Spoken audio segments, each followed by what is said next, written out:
¿Por qué decidieron esto que irrita tanto a Dina Boluarte? Dice, yo soy una mujer andina, ¿cómo van a decir que yo soy racista? Esta es mi gente. ¿Por qué decidieron poner como eje el tema del racismo en este informe?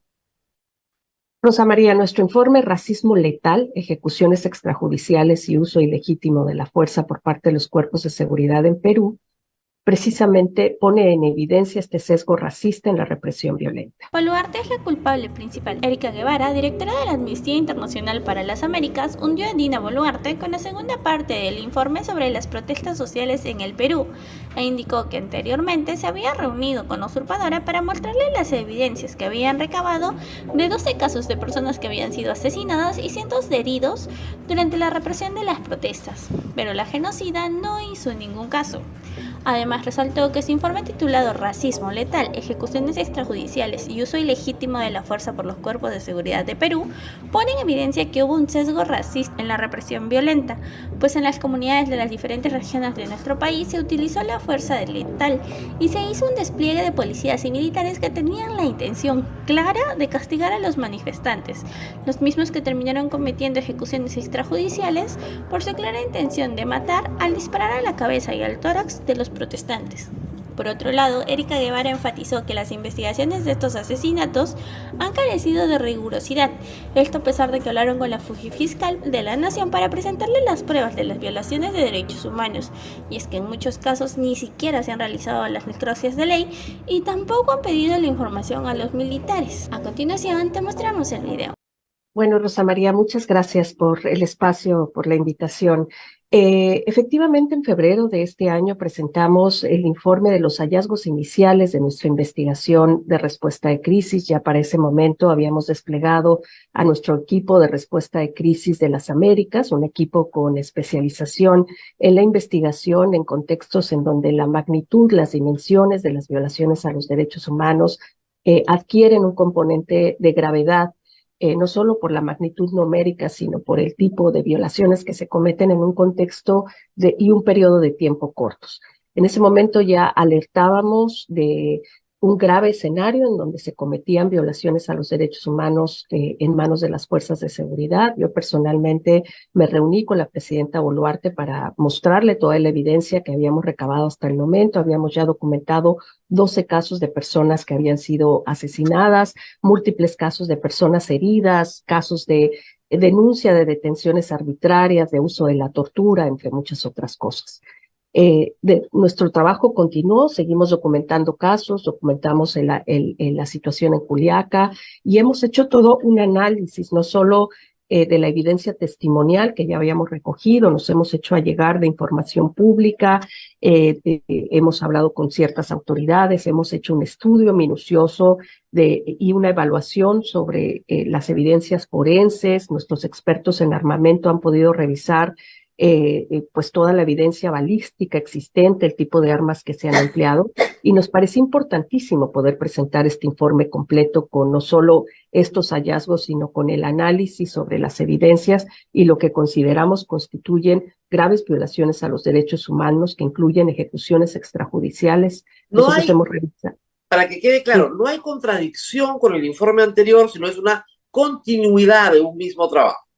Efectivamente, no hay contradicción, lo que hay es que desafortunadamente con todo el análisis de las evidencias, con todo lo que hemos podido investigar con las semanas subsecuentes a febrero, pues estamos en una situación de mucho mayor gravedad de lo que habíamos imaginado, Rosa María. El informe, ya desde el título, pone al racismo como un eje central de la ejecución de personas por su condición de ascendencia indígena, pobreza, marginalidad.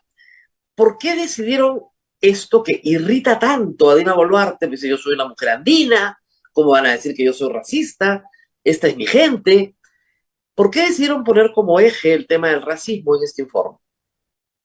Rosa María, nuestro informe Racismo Letal, Ejecuciones Extrajudiciales y Uso Ilegítimo de la Fuerza por parte de los Cuerpos de Seguridad en Perú, precisamente pone en evidencia este sesgo racista en la represión violenta. Nosotros hicimos un análisis tanto del contexto histórico de la represión de protestas, un análisis estadístico de los contextos en los que las poblaciones en estas regiones habitan, índices de pobreza, marginalización, representación geográfica y demográfica, y lo que encontramos es muy claro. Rosa María, en estas comunidades se utilizó la fuerza letal. Se hizo un despliegue de fuerzas militares y policiales que utilizaron armas de guerra, fusiles de alto alcance, fusiles Galil, AKM, pistolas, para repeler las protestas en estas comunidades con una intención clara de castigo, en donde se cometieron ejecuciones extrajudiciales, sobre todo de jóvenes. En el caso de Andahuaylas, documentamos 6 casos de jóvenes de entre 20 y 15 años, estamos hablando de niños de 15 años, que ni siquiera participaban en las protestas, simplemente iban por curiosidad, ¿no? A ver lo que sucedía, y que fueron asesinados en ejecuciones extrajudiciales, que significa que hubo una intención de matar. En los casos que nosotros revisamos de la evidencia forense y balística, era claro que quienes dispararon tenían una posición física, geográfica privilegiada para saber a dónde disparaban. Y la mayor parte de estas víctimas recibieron disparos en la zona torácica y la cabeza, lo que indica que hubo una intencionalidad de matar. Ustedes han podido documentar fehacientemente 25 casos con necropsias, no porque sean todos, sino porque además han tenido un problema de acceso a la información. Hay algunos casos en los cuales no han habido las necropsias correspondientes, y esto también es bien revelador de la poca calidad de la investigación local, de la cual se jacta el Estado peruano. Dice, pues, las autoridades son independientes, hacen una excelente investigación. Bueno, ustedes solamente han podido documentar los casos de 25 civiles asesinados, esa es la verdad, en las protestas. ¿Cuáles han sido las dificultades para encontrar la información que falta? Sí, así es, Rosa María. Nosotros solo documentamos 25 casos de las 49 personas que han muerto en el contexto de protestas, de represión violenta, porque sabemos que hay 11 personas que murieron en el contexto de los bloqueos, temas que también tienen que ser investigados por la Fiscalía. Nosotros en los hallazgos de nuestra investigación nos queda claro que las investigaciones han carecido de la rigurosidad necesaria en un contexto de masivas violaciones a los derechos humanos. Hemos hablado con la fiscal nacional, le hemos presentado nuestro informe, le hemos presentado las evidencias que hemos encontrado también en términos de los retrasos en las investigaciones. Cuando nuestro equipo se desplegó a Andahuaylas en febrero de este año, aún no llegaba la fiscalía. Inclusive ellos pudieron observar, nuestro equipo pudo observar cómo todavía había evidencias en las calles, que la propia comunidad protegía precisamente para que las investigaciones se pudieran Los hacer. casquillos de bala, los agujeros en las paredes, todo esto estaba protegido por la población, porque la fiscalía no llegaba. Lo mínimo que hace la policía y la fiscalía, una policía científica, no forense, es levantar toda la evidencia. Pero eso estaba ahí, en febrero. A semanas que había pasado los hechos, ¿no? Eso te habla de la falta del cuidado, de la custodia de la evidencia, pero por otro lado, lo que tú decías, en muchos de los casos no se han practicado las necropsias de ley, o ni siquiera se han informado a los familiares de las víctimas sobre estas necropsias.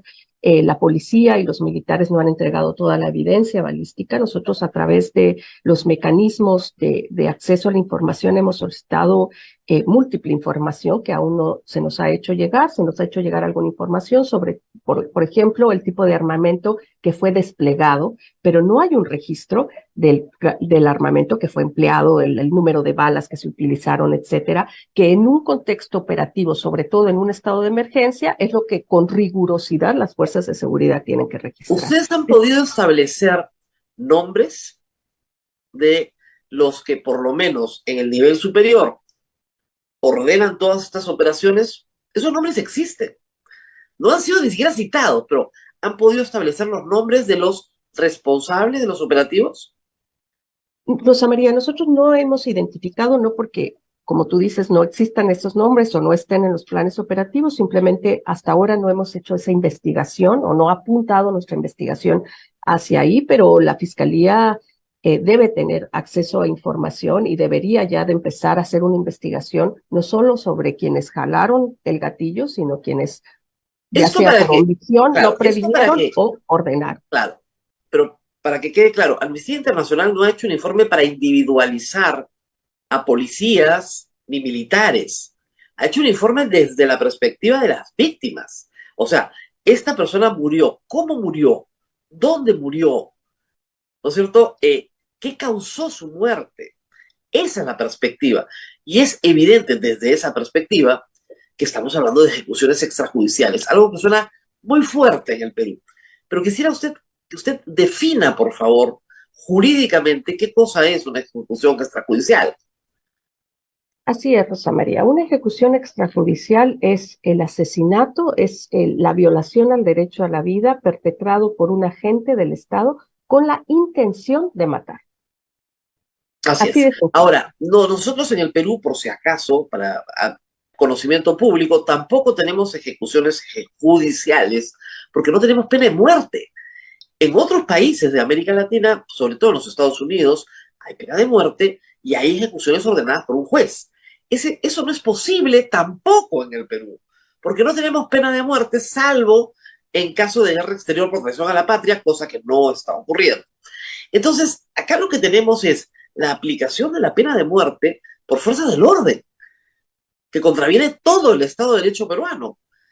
Todo, o sea, lo fundamental del Estado de Derecho peruano.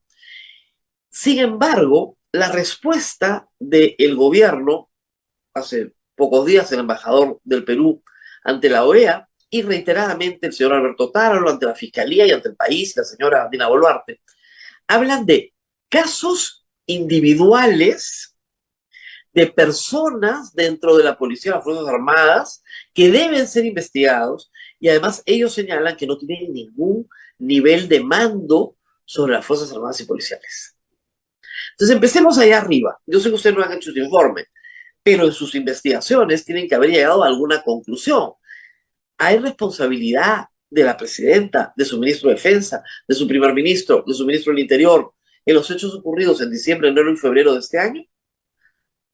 Hay clara responsabilidad del Estado a las más altas autoridades, Rosa María. En primer lugar, la propia Constitución peruana establece que las fuerzas de seguridad están al mando de la presidencia, en este caso la presidenta Boluarte es la máxima autoridad que dirige las fuerzas armadas, pero además hay que recordar que esto se da en un contexto de estado de emergencia.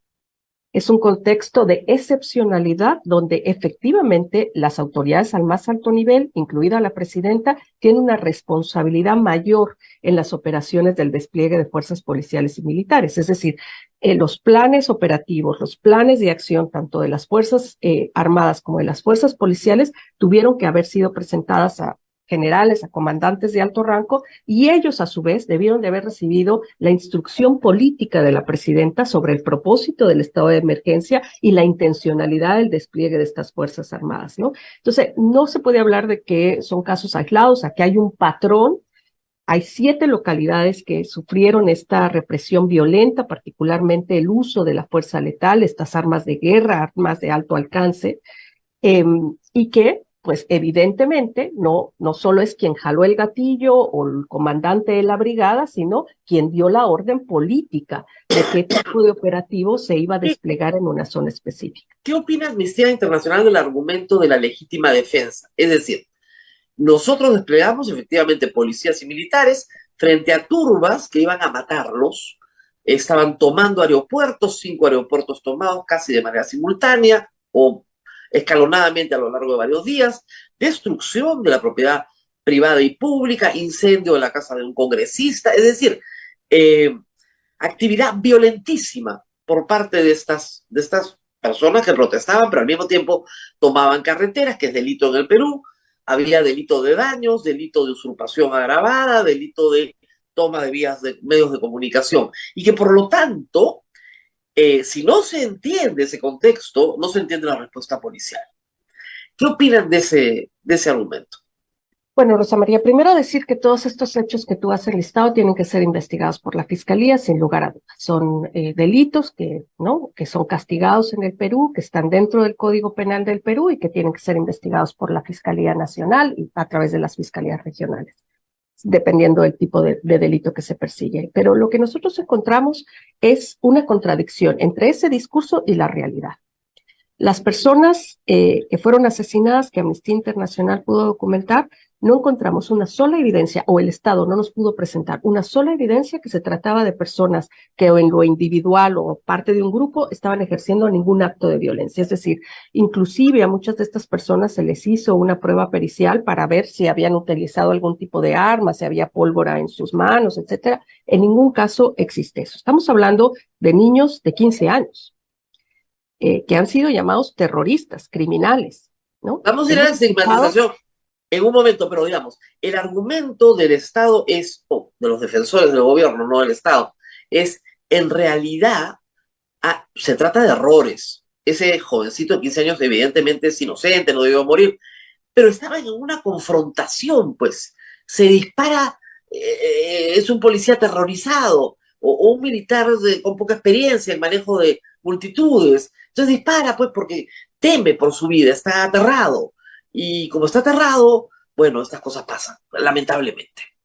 Bueno, Rosa María, nosotros hemos hecho una revisión minuciosa, nuestros expertos en evidencia videográfica de horas y horas de videos que existen. Lo han hecho los periodistas independientes que, como ustedes, con seriedad y rigurosidad han analizado la información. Y en los casos de ejecuciones extrajudiciales, de asesinatos arbitrarios en contra de la población, hay una evidente persecución, no se puede demostrar, ¿verdad? Se ha desmantelado esta narrativa de que se trataba de turbas violentas, armadas, que venían a atacar a los policías y a los militares. En realidad lo que vemos es todo lo contrario, son policías y militares que persiguen a personas, incluidas transeúntes que pasaban cerca de aeropuertos. Yo estuve en Andahuaylas recientemente para poder platicar con las víctimas, entregarles el informe, y llamaba la atención porque cuando yo me reuní con la presidenta, ella me utiliza el ejemplo de Andahuaylas, como que habían tomado el aeropuerto, que eso no era permitido, que eso era un delito, pero me interesó mucho conocer de los propios testimonios de la comunidad que ese aeropuerto ni siquiera estaba en funciones y que el miedo que tenía la gente es que por ahí estaban llegando helicópteros con policía armada y que por eso, ¿no? La propia comunidad a ver, intentaba proteger. En la lógica de la protesta social, sobre todo en el sur andino, la policía llega, porque no está, llega, ¿no es cierto? ¿Y por dónde llega? Por el aeropuerto. Entonces, si tomamos el aeropuerto, la policía no va a venir. Es de una ingenuidad enorme, también hay que decirlo, porque tú puedes tomar el aeropuerto pues 5 horas, 6 horas, 24 horas, pero no lo puedes tomar pues por siempre. Y la policía puede llegar con un helicóptero que aterriza en otro lugar. Pero en la ingenuidad de la gente, ese ha sido un patrón de conducta, hay que decirlo, en toda la protesta, no solo en esta, muchísimos años atrás también. Pero, efectivamente, hay documentada, por ejemplo, en Ayacucho, que todas las muertes se producen fuera del aeropuerto. Fuera del aeropuerto, no dentro del aeropuerto. Y de él hizo un trabajo de georreferenciación, colocando a cada una de las víctimas en el lugar exacto donde mueren, a la hora exacta donde mueren, con video del momento en el que mueren, donde no tienen ni siquiera una piedra en la mano, no te digo un arma no le han encontrado a nadie, piedra, la mayoría de las personas asesinadas no tenían una piedra en la mano, estaban paradas, y claro, estaban paradas y se convertían en un blanco fijo, y al ser un blanco fijo, era un blanco fácil. Y la policía, estoy de acuerdo con usted, ha disparado a matar a blancos fijos, que son fáciles, porque tenían orden de matar. Si no, lo hubieran disparado a matar. Salvo que la policía sea sistemáticamente indisciplinada, ¿no es cierto?, durante los meses de diciembre y enero, en distintos momentos y en distintas oportunidades. Y que la indisciplina sea su divisa, porque sí, o sea, después de lo de Andahuaylas, tú puedes decir, esto es indisciplina, pero después viene Ayacucho, y después viene Juliaca. Así es. Entonces, esto ya no es indisciplina, esto es un patrón. ¿Ustedes consideran que hay un patrón de conducta en la conducta de las Fuerzas Armadas y policiales? Sí, claramente hay un patrón de conducta, hay una clara política sistemática y generalizada de ataques, una política organizada ¿no? Que muestra que esos patrones evidentemente tenían una intención y era castigar a las personas que protestaban. ¿Y tú qué opinas de las declaraciones de Erika Guevara? ¿Crees que Dina la asesina siga negando que la manera de responder ante las protestas dependió del racismo de policías y militares? Déjanos tu opinión en los comentarios y comparte este video para ayudarnos a que esta información llegue a más personas.